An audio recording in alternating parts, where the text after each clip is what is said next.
예, 20절인데요. 저와 여러분이 한 절씩 교독하시겠습니다.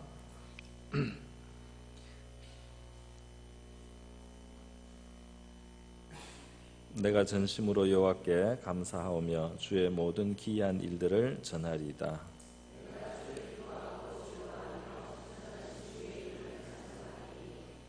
내 원수들이 물러갈 때 주 앞에서 넘어져 망함이니이다.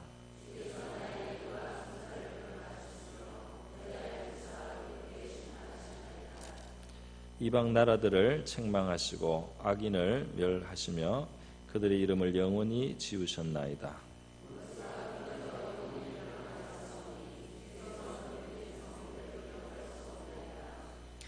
여호와께서 영원히 앉으시며 심판을 위하여 보좌를 준비하셨도다.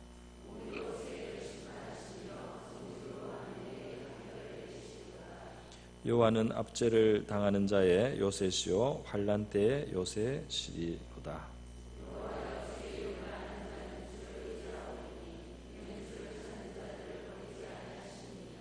너희는 시온에 계신 여호와를 찬송하며 그의 행사를 백성 중에 선포할지어다.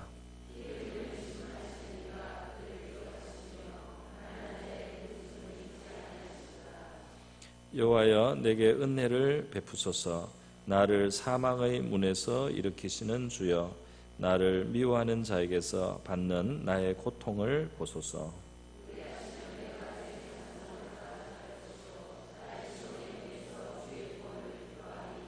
이방 나라들은 자기가 판 웅덩이에 빠지며 자기가 숨긴 그 물에 자기 발이 걸렸도다.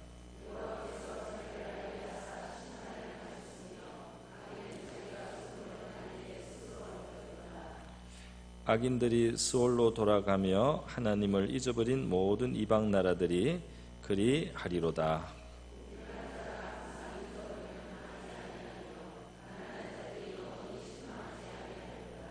여호와여 일어나사 인생으로 승리를 얻지 못하게 하시며 이방 나라들이 주 앞에서 심판을 받게 하소서. 자기는 인생뿐인 줄 알게 하소서. 아멘. 제가 한번 기도하겠습니다. 사랑이 많으시고 거룩하신 하나님 아버지, 한 주간 동안 저희들 지켜주시고 이렇게 수요일 저녁 시간 불러주셔서 감사합니다. 이 시간 함께 하나님의 말씀에 귀 기울이기를 원합니다. 주님의 말씀으로 베풀어 주시옵소서. 저희 한 사람 한 사람의 마음에 말씀하여 주시기를 원합니다. 우리의 마음을 만져 주시옵소서.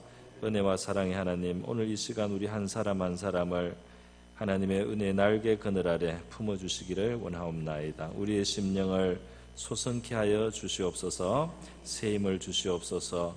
지혜를 주시옵소서. 믿음의 눈을 열어 주시옵소서. 우리의 속사람을 성령의 능력으로 강건케 하여 주시옵소서.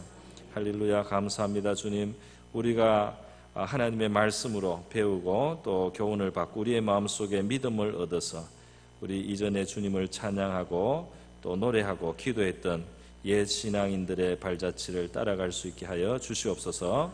감사를 드리며 고마우신 예수님의 귀하신 이름 받들어 기도드리옵나이다. 네, 오늘 이 시간은 시편 9편 말씀을 함께 살펴보려고 합니다. 제목은 변호하시는 하나님이다, 이렇게 잡았습니다. 오늘 이 말씀에 보면은 하나님이 심판장으로 재판장으로 놓으시는 것을 볼 수 있습니다. 그런데 이 심판장, 재판장, 지금 우리한테는 그렇게 좋은 그 이미지는 아니죠. 재판하고 심판한다는 두려운 일인데 지금 다윗은 하나님을 재판장이다, 심판하시는 분이다, 이렇게 이 시편 9편에서 여러 번 그렇게 언급을 하면서 이제 자기를 위해서 다윗의 편에 서서 바르게 재판을 해주시고 바르게 판결을 내려주셔서 그 어떤 악인들로부터 또는 악한 이방 나라들로부터 자기를 도와주시는 그런 재판장, 심판장, 억울함을 풀어주시는 재판장, 공의롭게 의롭게 판단해 주시기 때문에, 심판해 주시기 때문에, 그래서 문제를, 자기의 그 억울함을, 답답함을, 자기가 당하고 있는 어려움을 해결해 주시는 그런 하나님을 지금 말하고 있는 것입니다. 그러니까 재판장이지만 다윗의 입장에서 볼 때는 다윗을 변호해 주신다고 할 수 있겠습니다. 다윗의 보호가 되어 주시고 다윗이 의지할 자가 되어 주시는 바로 하나님이십니다. 그 고통에서 건져 주시는 그런 판단과 재판으로 베풀어 주시는 하나님이라고 할 수 있겠습니다. 다윗에게는 그 원수들이 있는데요. 우리도 영적인 원수가 있습니다. 성경의 원수에 대해서 자꾸 말하니까 너무 우리가 인간 원수를 자꾸 생각해서 자기 원수를 마음속에 떠올려 보고 그러는 건 안 좋은 것 같아요. 원수를 사랑하라고 했는데 진정한 의미에서 우리의 원수는 마귀가 진짜 원수입니다. 이거는 영원히 원수고, 사람은 원수짓을 하다가 친구가 될 수가 있어요. 그거를 우리가 항상 마음을 열어놔야 됩니다. 주님은 그 화해하고 화목케 하는 것을 기뻐하시는 하나님이시거든요. 그래서 우리에게 원수를 도와줄 기회를 주시는 하나님입니다. 하나님이 우리에게 원수를 도와줄 기회를 주는 것은 원수와 화목하고 화해하는 기회를 만들어 주시는 거예요. 그래서 구약 성경에 보면은 원수의 그 낙이나 소가 길을 잃어서 내가 발견하게 된단 말이에요. 그러면 모른 채 하지 말고 반드시 그 소를 끌고 그 원수에게 갖다 주란 말이죠. 인도해 주라고 그렇게 성경이 말씀하고 있습니다. 이 소가 길을 잃었어요. 나귀가 길을 잃었는데 하나님이 섭리적으로 그것을 허락하시는 것은 그런 기회를 만들어서 하나님은 원수에게 선을 행할 수 있는 기회를 주시는 거예요. 저 사람이 나를 되게 미워했는데 내가 자기 잃어버려서 정말 안타까웠던 그 소를 내가 끌고 가서 갖다 주면 원수의 마음이 어떻겠습니까? 원수가 미워했던 것이 좀 미안하기도 하고 좀 풀리게 되지 않겠습니까? 하나님은 원수를 말이죠. 그렇게 사랑해서 원수를 푸는 것을 기뻐해요. 사람이 사람 사이 원수를 많이 맺으면 어떻게 되느냐 하면은 마귀의 도구가 되기가 쉽습니다. 사람을 미워하고 정오하는 마음을 우리가 풀지 않으면은 마귀의 도구가 되기에 너무나 좋아요. 그 원통함, 원한, 미움, 이 정신을 우리가 품고 잠을 자면은 말이죠. 그 날을 저녁에 해가 저물도록 이 분을 품고 사람을 미워하면 우리의 마음 심령이 황폐되고 마귀가 살기 좋은 집이 됩니다. 마귀가 움직이기 좋은 그런 그릇이 됩니다. 그렇기 때문에 이 원수 맺지 않도록 원수의 그 마음을 품지 않도록 특별히 우리가 노력을 해야 되고, 말하자면 우리가 저 사람이 몰라서 그렇다든지 또 하나님이 언젠가 화목해야 될 그런 기회를 주시기를 바라는 그런 정신으로 우리가 살아야 될 좀 있습니다. 성경에서 진짜 영원한 원수는 마귀가 원수고, 마귀가 사람들 사이를 원수를 만듭니다. 그러니까 사람들 사이 원수가 되는 것은 이미 마귀에게 사람들이 많이 넘어가서 그래요.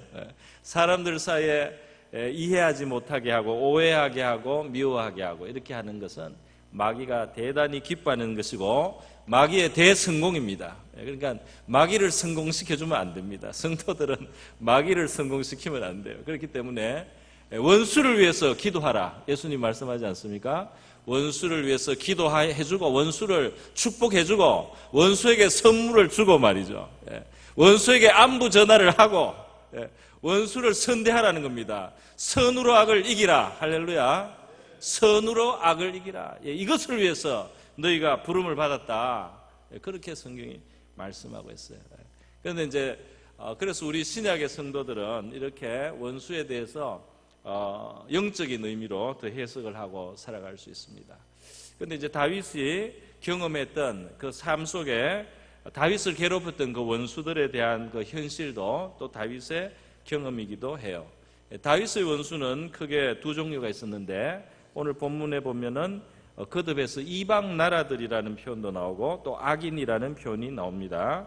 그게 우리 5절 같은 데 보면 그렇게 돼 있죠. 이방 나라들을 책망하시고 악인을 멸하셨습니다. 그런 표현이 나오지 않습니까? 네. 그리고 또 17절에도 모든 이방 나라 이런 식으로 표현됐고 16절에는 악인은 이렇게 돼 있습니다. 그러니까 개인적인 원수도 있고 집단적인 원수도 있습니다. 그래서 개인적으로 다윗을 원수 맺어서 다윗에게 부당하게 해를 끼치려고 하는 그런 존재가 있었느냐 하면 집단적으로 국가적으로 다윗을 대적하는 사람도 있었는데요. 예를 들어서 보면은 이제 개인적으로 보겠습니다. 개인적으로 보면 어떤 사람들이 원수 노릇을 했느냐면 그 도액이라는 사울 왕의 목자장이 있어요. 그것이 사무엘 그 상에 보면은 21장, 22장이 나옵니다. 이 도액이 다윗을 고발하는 거예요. 그 사울 왕이 다윗을 죽이려고 하는 것을 알고 이제 다윗이 도망을 가는데 너무 급하니까 아무것도 갖지 않고 맨몸으로 도망을 갑니다. 그러니까 자기를 보호할 칼 한 자루가 없고 먹을 떡 한 덩어리가 없어요. 완전히 빈손으로 맨손으로 목숨을 살기 위해서 그냥 달려가는데요. 그 놉당이라고 하는 곳에 제사장 아히멜렉이 있습니다. 그곳에 이제 아마 하나님의 장막이 있었던가 봐요. 그런데 이 아히멜렉 제사장에게 이 다윗이 자기가 일이 급하니까 좀 도움이 되어 달라고, 먹을 것 좀 달라고 이렇게 해서 아히멜렉 제사장이 제사장들이 원래 먹는 그 성막에서 진설했다가 물려낸 떡, 시간이 이제 한 주가 돼가지고 물려낸 그 떡을 다윗에게 주고, 그 다음에 블레셋 그 누굽니까 대장군을 죽였던 골리앗을 죽였던 그 칼, 그게 마침 그게 보관이 돼 있어요. 그래 그것을 다윗에게 줘가지고 다윗에게 최소한의 이제 그 도움을 베풀어 주었습니다. 아히멜렉 제사장은 이렇게 다윗을 도와줬는데 그곳에 있던 도액이 사울 왕에게 고발을 이제 하는 겁니다. 사울 왕이 완전히 판단력을 잃고 정말 무모하고 하나님을 대적하고 또 자기의 사위자 충신인 이 다윗을 말이죠. 그렇게 미워하고 시기해가지고 죽이려고 작정을 했습니다. 그래서 이 도액의 고발 때문에 다윗도 더 쫓기게 됐지만은 다윗을 도와줬던 이 아히멜렉 제사장과 그 집안이 몰살을 당합니다. 그 몰살을 당할 때 그 칼을 들고 제사장을 친 사람이 바로 도액이에요. 그래서 이 사람이 사울 왕에게 과잉 충성을 하면서 하나님의 제사장을 두려워하지 않고 칼날로 쳐서 죽이고 그 놉당에 있는 남녀와 또 유아들까지 다 죽이는 대학살을 벌였습니다. 있을 수 없는 일을 했는데 그런 피 흘리는 도액과 같은 사람이 다윗의 생명을 언제라도 정말 취해서 사울 왕에게 바치려고, 다윗이 진짜 나라를 위해서 한 일밖에 없는데 말이죠. 사람들에게 선을 행한 것밖에 없는데 그렇게까지 그를 궁지로 몰아가는 이런 사람들이 있었습니다. 또 우리가 나발과 같은 사람도 사무엘상 25장에 보면은 이 나발이라고 하는 사람이 그 갈멜산에 있는 큰 부자예요. 이 사람이 어떤 일을 했느냐, 다윗이 이 사람을 위해서 도와준 것을 완전히 무시를 하는 겁니다. 다윗이 왜 이 사람을 도와주느냐, 입에 풀칠을 하기 위해서 도와준 거예요. 다윗이 먹고 살 길이 없어요. 사울 왕에게 쫓기면서 살 길이 없습니다. 살 길이 딱 하나 있는데 자기에게 원통한 사람까지 찾아와가지고 식구가 자꾸 늘어나요.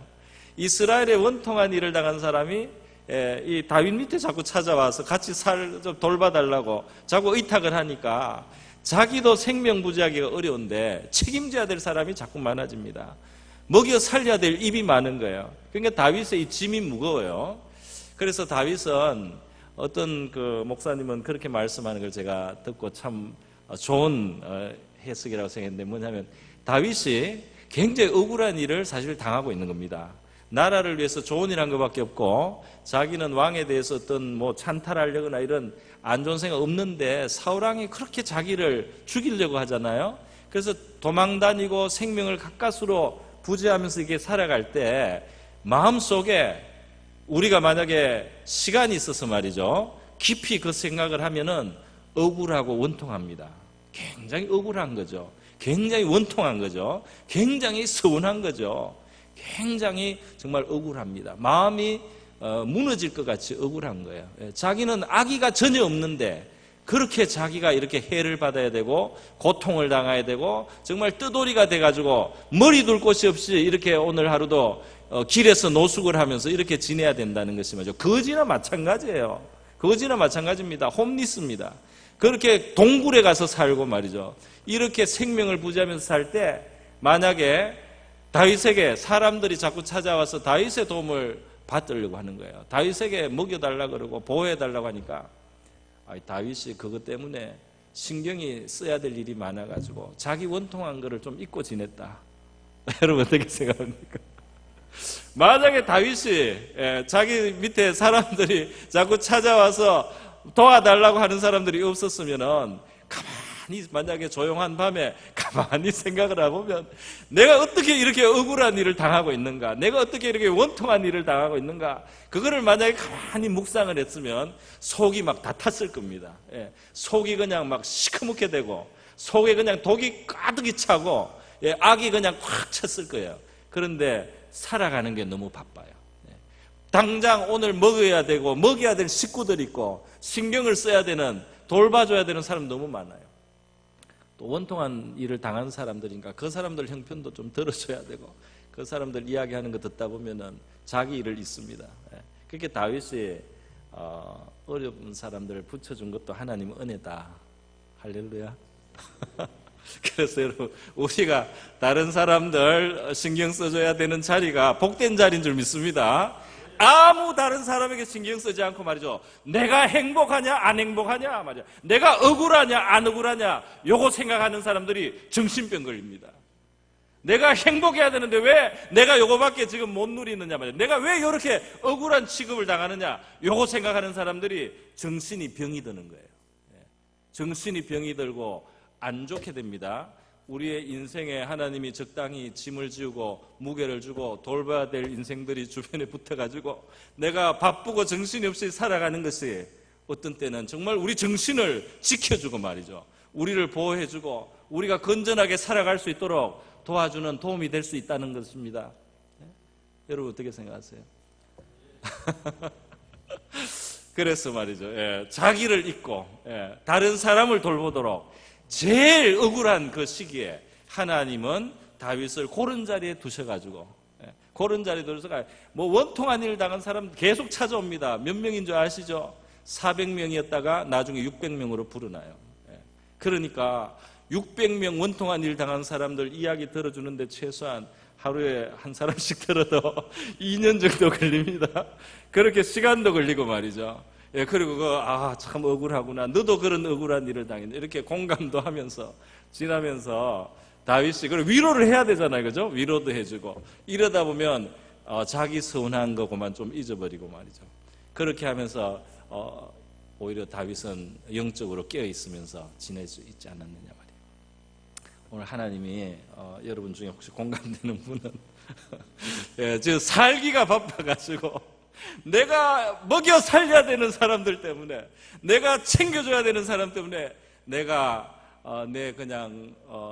내 모습의 어떤 억울함이나 초라함이나 형편 때문에 그렇게 정신적으로 오히려 약해지지 않았을 그런 하나님의 은혜가 있다고 생각하시는 분은 감사하시기 바랍니다. 그런데 감사하는 분이 참 많네요. 자, 그래서요, 이 다윗이 나발과 어떤 관계였나 하면은, 먹고 살 길이 없으니까, 부탁도 안 하는데 사설 경호 단체 역할을 하는 겁니다. 사설 경호 단체. 그러니까 그 당시에는 도적 때도 있고 뭐 이렇게 험한 이제 시대니까, 이게 그 들판에서 양을 많이 키우고 이런 사람들은 도적을 만날 수도 있고 이렇거든요. 강도 때가 나타나기도 하고. 그러니까 다윗 사람들이 할 일이 없어요. 뭐 땅이 있습니까? 뭐가 있습니까? 아무것도 없으니까 다른 사람들 양천대 가서 옆에서 그냥 지키고 서 있는 겁니다. 지키고 서 있다가 해를 안 끼쳐요. 그냥 지키고 보호해요. 다른 데 어디 도적들이 오고 이러면 그때 우르르 가서 이제 막아주고 싸워주고 이러는 거예요. 그러고는 이제 양털 깎을 때 우리말로 이제 농사에 비유하면 추수 때가 되면은 찾아가서 그동안 우리가 그동안 좀 신경을 써드렸는데 조금 남는 거 있으면 좀 주십시오. 이렇게 가는 겁니다. 깡패하고는 달라요. 깡패들은 필요도 없는데 와가지고 보호해준다고 뜯어가는데 그게 아니고 진짜로 필요한데 지켜주고 공손하게 주시는 대로 받겠다고 하고 풀칠하기 위해서 그렇게 살았습니다. 그러니까 사슬, 자발적 사슬 경호단체. 그래 가서 먹을 거 좀 주세요 이렇게 하면은 사람들이 웬만하면 그래 당신들 때문에 우리가 그동안 보호가 돼서 고맙습니다 이렇게 하는 게 아니고, 나발은 굉장히 부유했는데 말이죠. 이 사람이 굉장히 고약한 사람이에요. 그래서 다윗을 모독했습니다. 모독했어요. 다윗이 누구냐?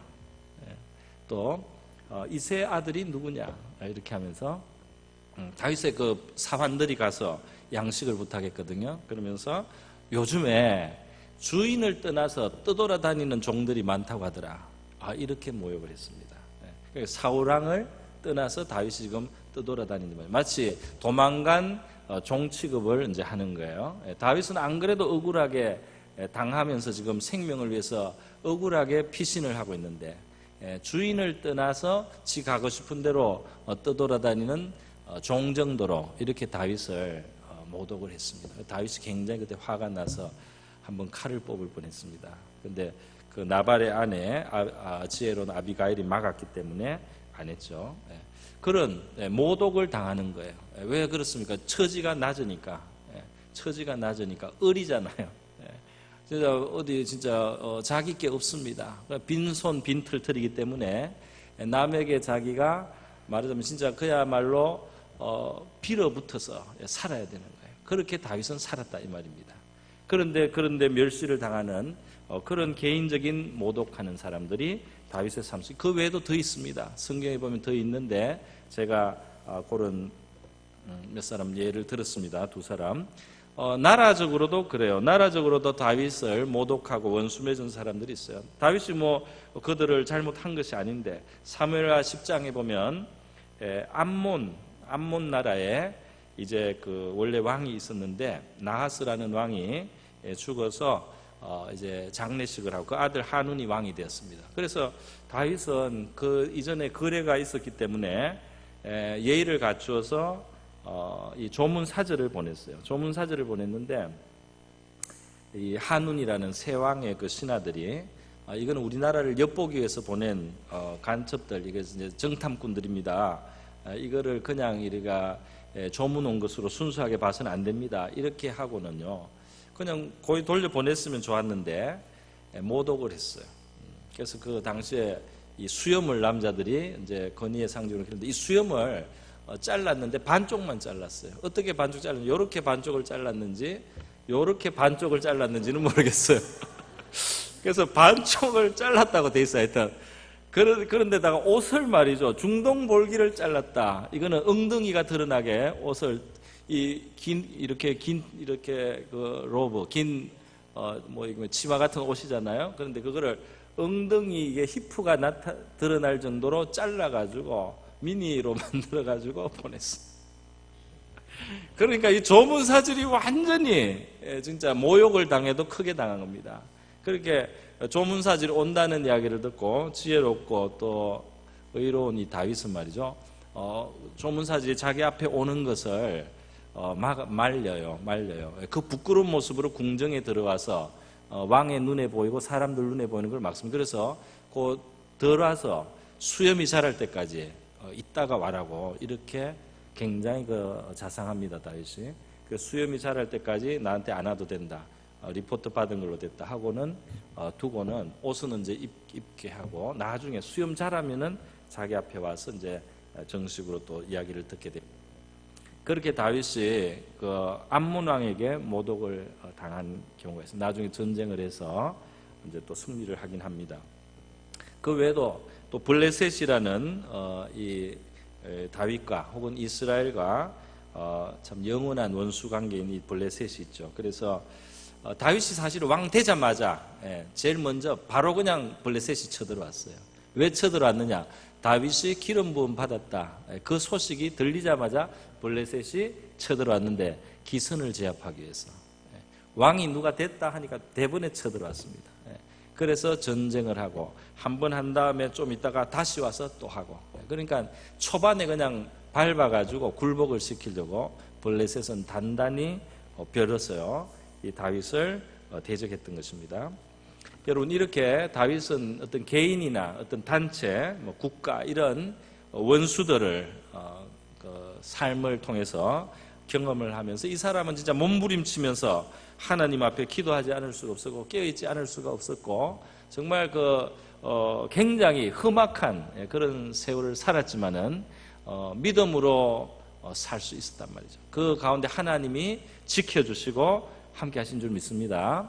그래서 우리의 처한 환경이 좀 거칠고 어렵고 원수와 대적이 있을 때 우리가 너무 실망하지 말고 그것 때문에 너무 내 인생은 왜 이렇게 주변에 안 좋은 사람들만 있냐 이렇게 하지 말고 말이죠. 믿음의 사람들이 때로는 그러한 환경에서 연단을 받고 시련을 받게 하셔서 하나님이 우리를 어떤 더 깊은 차원에 우리를 빚으시는 역사가 있는 줄로 우리가 그냥 믿으면 되겠습니다. 그렇게 최고로 하나님의 마음에 합했던 다윗이 그렇게 환경에서 말이죠. 용광로 같은 환경 속에서 연단을 통과하면서 이 사람을 하나님이 빚으셨다는 이 사실을 우리가 기억을 하고 우리 주변에 있는 원수 같은 사람들에 대해서 우리가 좀 마음을 달리 가져보고 하나님을 우리가 의식하고 한번 살았으면 좋겠습니다. 다윗은 하나님에 대해서 굉장히 기뻐하면서요 찬양하겠다는 표현이라든지 또 하나님의 이름을 전하겠다, 하나님의 모든 기이한 일을 전하겠습니다, 감사하겠습니다, 또 주의 이름을 찬송하겠습니다, 이런 표현을 많이 했습니다. 근데 이렇게 다윗이 할 때 다윗이 믿는 하나님은 두 가지 그 면을 가지고 있어요. 그거는 뭐냐면 첫 번째로 하나님은 너무나 의로우신 재판장이라는 겁니다. 하나님은 의를 반드시 실행하는 재판장이다. 그는 굉장히 공평하고 또 정직하게 만민을 대하시고 있다. 그러니까 의로우신 재판장이 계시기 때문에 의롭게 살아가기를 원하는 또 의롭게 살기 위해서 노력하고 있는 다윗은 자기의 보호자가 있다 이 말입니다. 할렐루야. 의로우신 분이 이 세상의 주관자시기 때문에 그분에 의해서 심판과 판단이 일어나기 때문에 그분이 재판장으로서 의로우실 뿐 아니라 권세를 가지고 있기 때문에 그분이 권력이 있기 때문에 그분이 움직이기 때문에 그분이 세상을 움직이는 능력이 있기 때문에 의로우신 재판장이 계시다는 사실이 이 다윗에게는 소망이 되고 기쁨이 되고 위로가 되는 것입니다. 그리고 다윗이 오늘 여기에서 어떤 하나님 앞에 하나님의 의로운 재판장입니다, 내 고통을 들어주시고 해결해 주십니다, 이런 표현을 썼을 때요 우리가 잘 보면은 시제가 있어요. 시제가 과거로 표현된 것이 있고 현재와 미래로 표현된 부분이 서로 섞여 있습니다. 그러니까 앞에서 시작할 때는 지금 심판하셨습니다, 의롭게 심판하셨나이다, 4절에 보면은 과거로 돼 있는 거예요. 그죠? 나의 의와 송사를 변호하셨으며, 그죠? 했던 일입니다. 그 다음에 또 5절에 보면 이방 나라를 책망하시고 악인을 멸하시고 그 이름을 영원히 지으셨나이다, 이렇게 해서요 이 4절, 5절, 6절 이런 데 보면은 지나간 하나님의 의로우신 행사, 자기의 생애 속에서 자기가 경험한 하나님이 그 악인의 악을 갚아주시고 자기의 억울함을 풀어주신 그러한 일들에 대한 자기의 기억이 있어요. 그래서 그것을 하나님 앞에 진술을 하는 것입니다. 하나님이 의롭게 판단을 해주셔서 내 이 억울함을 풀어주신 일들을 내가 기억을 하고 찬송을 합니다. 그러면서 뒤로 가면은 현재와 미래형으로 나오는 거예요. 지금 내가 고통을 당하고 있습니다, 이것을 봐주십시오. 그러면서 하나님께서 이게 정당하게 심판을 하실 것이다, 하실 것이기 때문에 내가 기뻐하겠습니다라는 미래형의 고백을 하고 있습니다. 할렐루야. 그러니까 여러분, 우리 신앙인에게 있어서 중요한 게 뭐예요? 과거에 지나간 시간에 하나님이 주신 은혜를 절대로 잊으면 안 되는 겁니다. 지금 아무리 어려워도 옛날에 어떤 자리에서 나를 도와주셨는지, 어떻게 나를 그 원통에서 풀어주셨는지, 나의 그 곤란을 해결해 주셨는지 그것을 기억해야 돼요. 옛날에 너무너무 은혜를 많이 받고 너무나 귀한 도움을 받았는데, 너무나 정말 놀랍게 하나님이 나를 이날까지 도와주시고 도와주신 일들이 있는데 오늘 어려운 일을 당했을 때 과거의 일이 하나도 없는 것처럼 말이죠, 하얗게 그냥 잊어버리고 그냥 당한 일과 앞에 있는 것만 가지고 씨름을 하면은 힘이 붙이지 않겠습니까? 힘이 붙인단 말이에요. 그러니까 이 신앙인은 반드시 지나간 하나님의 도움을 새롭게 고백을 하고 인정을 하고 감사를 하고 찬송을 해야 될 줄 믿습니다. 하나님이 이렇게 도와주셨습니다 말이죠. 그러니까 하나님 맨날 도와주세요 그러지 말고 하나님 이렇게 도와주셨습니다 이렇게 감사를 하고, 그때 너무나 속이 시원했습니다. 그때 내가 그렇게 겁이 났었는데 하나님이 나를 자유롭게 해주셨습니다. 그렇게 통쾌하게 하나님께서 신원해 주셨습니다. 그 문제를 그렇게 도와주셨습니다. 그 악을 주님이 제거해 주셨습니다. 이렇게 우리가 과거에 하나님 도우십니다. 여러분, 과거에 도와주신 것이 하나님의 조금이라도 있지 않겠습니까? 조금이 아니고 사실은 많이 있는 분들이 많이 있을 거예요. 그죠? 그걸 가지고 우리 하나님 앞에 많이 진술하시기를 축원드립니다. 성경에는 이스라엘 백성들이 출애굽의 큰 하나님의 역사를 경험하고 나서 그렇게 놀랍게 애굽을 하나님이 그냥 초토화시키고 홍해를 가르면서 건져냈는데도 광야의 뜨거운 길에서 3일길 가니까 백성이 다 잊어버렸어요. 하나님의 기적이 지금도 계속 나타나서 자기들을 불, 구름, 기둥으로도 인도하고 만나를 먹이시는데도 그 놀라운 일들을 행하신 하나님 다 잊어버리고 살 길이 없는 것처럼 그렇게 염려하면서 하나님을 원망했을 때 하나님이 굉장히 기뻐하지 않았습니다. 그래서 우리 그렇게 잘 잊어버린다는 것을 성경이 보여줘요. 은혜는 잘 잊어버려요. 은혜는 잘 잊어버리고 눈앞에 있는 이 풍랑만 보고 두려워하는 연약한 우리 모습을 하나님이 아십니다. 그래서 이스라엘 백성의 모습 속에서 우리 모습을 보라고 그렇게 이미 기록으로 남겨주신 거예요. 그러니까 우리는 의식적으로 성경이 가르치는 그 기도를 배워야 됩니다. 의식적으로 과거에 하나님이 도와주신 것을 계속 하나님 앞에 진술을 하고 고백을 하고 선포를 하는 것입니다. 그러면서 지금 내가 어렵지만은 하나님이 도와주셔서 승리하게 될 것입니다. 이런 믿음의 고백을 말이죠. 하나님께 하라는 거예요. 여러분, 다윗이 아는 하나님은 이 인생과는 차원이 다른 하나님이세요. 그래서 그 하나님의 판결에 대한 다윗이 이제 관찰하고 설명하는 하나님의 그 하시는 역사에 대한 다윗의 표현이 있는데, 그것이 뭐냐면 악인으로 하여금 하나님은 자기가 판 웅덩이에 빠지게 하고 자기가 숨긴 그물에 자기 발이 걸리게 하셨도다. 이 표현을 반복해서 합니다. 성경의 많은 곳에서 그런 표현들이 나와요. 그러니까 가만히 보니까 나는 나를 원수 삼은 그런 세력들에 의해서 어려움을 당하고 이렇게 했지만 내가 믿음으로 살려고 하나님 앞에 하는 동안에 나는 이 원수를 갚을 힘이 없었거나 내가 어떻게 할 수도 없지만은 하나님께서 나의 대적들이 그 이방 나라나 악인들이 나를 해하려고 한 그것을 이상하게 하나님이 만들어서 결국은 자기들이 자기 함정에 빠지게 하고 자기 거물에 걸리게 하는 그런 하나님의 오묘한 손길을 다윗이 많이 본 것 같아요. 그런 뭔가 하나님의 보이지 않는 손이 역사한다는 것을 다윗은 많이 본 것 같아요. 그래서 그런 표현들이 있는 것입니다. 그래서 원수를 자기가 못 갚더라도 문제가 없어요. 하나님이 다윗을 위해서 신원해 주시고 갚아주시는 그런 모습을 봅니다. 우리가 사실 이 하나님이 그런 분이라는 것은 우리 복음의 제일 핵심에도 바로 그 진리가 있어요. 뭐냐면 그 사탄이 말이죠. 유다를 장악하고 제사장들의 마음속에 주장을 하고 해서 예수님을 십자가에 못 박을 때 하나님의 아들을 없앤 거 아닙니까? 그죠? 하나님의 아들을 없애겠다고 어둠의 세력이 다 들고 일어나서 하나님의 아들을 십자가에 못 박아 죽였는데 그것으로 사탄이 망한 겁니다. 그렇게 해서 죄 용서받을 수 있는 의로운 피가 흘러졌어요. 모든 인류의 죄를 다 씻고도 남을 만큼 거룩한 피가 그래 쏟아져서 제물이 됨으로 말미암아 죽지 않아야 될 분이 죽음으로 말미암아 죽어야 될 우리가 살 수 있는 그 하나님의 죄를 속하는 그 능력이 그 문이 열리게 된 것입니다. 할렐루야.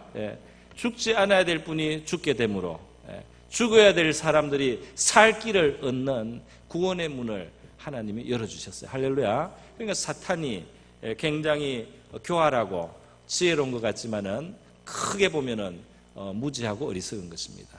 의를 대적하는 악인들, 바르게 살려고 하는 사람들을 해하려고 하는 악인들이 강교하고 꾀를 내더라도 그들이 하나님에 의해서 어리석은 자가 되고 그들이 스스로 함정에 빠지고 올무에 걸리게 하시는 하나님이시다.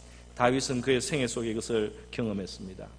우리가 신학적으로 알기로는 하나님의 완전한 심판은 결국은 이 땅에서는 다 안 이루어진 경우가 있어요. 그래서 순교자는 순교하고 끝이 나기도 합니다. 악인에 의해서 순교당하기도 하지 않습니까? 그러나 그런 경우도 있지만은 그러나 그렇다고 해서 하나님이 이 세상을 내버려 둔 게 절대로 아닙니다. 보이지 않는 하나님의 손이 있고 하나님의 통치와 다스림이 이 땅에 있어요. 그래서 믿음으로 사는 사람은 하나님의 의로운 재판장으로 우리의 삶 속에, 역사 속에, 인생 속에 역사하고 있다는 것을 보게 되는 것입니다. 저는 짧은 그 목사 생활이지만 제가 이렇게 교회 성도들의 그 지나오는 그런 걸 보고 말이죠. 그 다음 제너레이션, 그 부모님의 신앙 이야기를 듣고 이렇게 보면서 그런 생각을 좀 하게 됐어요. 하나님의 이 의로운 그 갚으심이 있단 말이죠. 이 하나님의 이 은혜와 은총이 흘러가기도 하고, 그렇게 하나님의 그 갚으시는 손길이 의로운 재판장으로 하나님이 역사하시고 있다 하는 것을 조금은 보는 것 같아요. 조금은 보입니다. 그래서 우리가 더 많이 살고, 우리가 만약에 더 영혼이 만약에 밝아진다면 하나님이 참 놀라운 일들을 많이 하고 있다는 것을 더 깨닫게 될 줄 믿습니다. 의로우신 재판장이신 하나님이 역사하신다는 것. 제가 한 가지만 더 생각하고 말씀 받겠습니다. 자, 다윗은 이런 이야기를 이제 하나님의 재판장이라는 그런 것을 하면서 오늘 여러분이 읽으신 18절에서 궁핍한 자가 항상 잊어버림을 당하지 아니하며 가난한 자들이 영원히 실망하지 아니하리로다, 이런 표현을 했습니다. 그러니까 지금은 원수에 의해서 어려움 당하고 있는데 특별히 궁핍하고 가난한 상태에 있는, 그러면서 하나님의 의로운 판단, 또 하나님의 그 판결이 필요한 그 상태에 있는 자기 자신을, 또는 그런 하나님의 백성을 위해서 이렇게 기록을 했습니다. 여러분, 다윗의 우리가 왕이라고 이렇게 아니까 다윗이 굉장히 풍족했다는 생각이 먼저 들어요. 다윗 하면은 왕이다, 뭐, 그죠? 왕이니까 왕관 쓰고, 뭐, 왕궁에 살았다. 그러나 다윗이 그런 시기가 있었지만은, 다윗이 왕이 되기 전까지의 그 긴 시간을 보면은, 이 사람이 시편에서 가난하다, 나는 궁핍하단 말을 제일 많이 한 사람이 다윗입니다. 왜냐하면은 먹을 게 없었어요. 당장 먹을 게 없이 살았습니다. 손에 쥔 것이 없었습니다. 이 맨몸이 살아남기 위해서 도망을 다녀야 됐기 때문에 먹을 게 하나도 없어요. 정말 가난했습니다. 제가 시편을 다 찾아보니까 나는 가난하고 궁핍하오나 하는 요 표현이 4곳에서 나와요. 시편 40편에 보면 나는 가난하고 궁핍하오나 주께서 나를 생각하시오니 주는 나의 도움이시오 건지시는 자시라. 나의 하나님이여 지체하지 마소서. 시편 40편의 저자가 다윗이에요. 또 69편에 오직 나는 가난하고 슬퍼오니 그랬어요. 가난해서 슬프다. 여러분 아시죠? 가난하면 슬픕니다. 가난하고 슬퍼오니 하나님이여 주의 구원으로 나를 높이소서. 시편 69편 다윗이 쓴 겁니다. 그 다음 시편 70편에요. 나는 가난하고 궁핍하오니 하나님이여 속히 내게 임하소서. 하나님 보고 오래요. 주는 나의 도움이시오 나를 건지시는 자시오니 여호와여 지체치 마시옵소서. 시편 70편 다윗이 쓴 겁니다. 시편 109편 22절에도 나는 가난하고 궁핍하여 중심이 상함이니이다. 너무 궁핍해서 마음이 상한다. 너무 없어가지고 마음까지 아파요. 그게 다윗이 역사. 그러니까 가난하고 궁핍하다는 말은 다윗의 후렴이에요. 다윗의 노래예요. 다윗이 나중에 성전을 건축할 때 어마어마한 은과 금을 그 전쟁을 통해서 얻은 전리품들을 성전 건축하는데 막 바치고 막 그렇게 합니다. 하나님 앞에. 그렇게 하는데 다윗이 없이 다니면서 말이죠. 먹을 것이 없고 가난하고 궁핍하게 그렇게 살면서 하나님께 드리지 못했던 그런 한을 풀듯이 하나님 앞에 기회가 있으니까 후하게 바치면서 기뻐하는 모습을 볼 수 있습니다. 그 다윗이 가난과 궁핍을 경험을 하면서 그러면서 원수를 주변에 두면서 시련 속에 살면서도 의로운 재판장이신 하나님이 그의 소망이었다. 그리고 하나님은 다윗의 생애 속에서 그 의로운 재판을 많이 경험하게 해주신 줄 믿습니다. 그래서 의로운 대로 일들이 풀려지게 하고 억울함이 풀어가게 하고 그를 위로하시고 그를 하나님이 또 영광도 주시면서 다윗을 위로하신 그런 우리 모습을 성경에서 볼 수 있습니다. 그래서 오늘 우리 한번 기도하기 전에 찬양을 하나 아까 전에 시작할 때 배웠던 우리 복음 속 나는 가난하고 나는 궁핍하오나 주께서 나를 생각하시오니 우리 같이 한번 불러보겠습니다.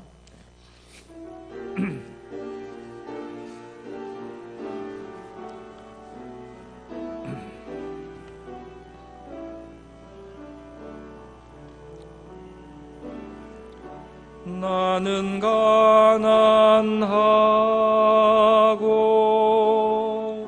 나는 궁핍하오나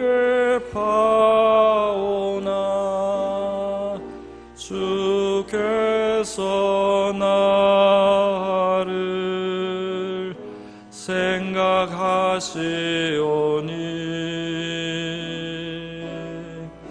주는 나의 도움이시오 건지시는 자시라 나의 하나님이시여 지체하지 마소서. 한 번 더 하겠습니다. 나는 가난하고 나는 가난하고 나는 궁핍하오나 주께서 나를 생각하시오니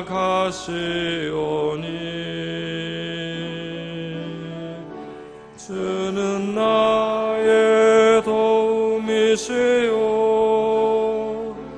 건지시는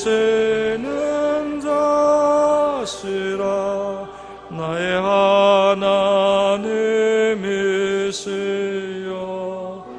지체하지 마소서. 주는 나의 도움이시오 주는 나의 도움이시오 건지시는 자시라 나의 하나님이시여 지체하지 마소서. 한 번 더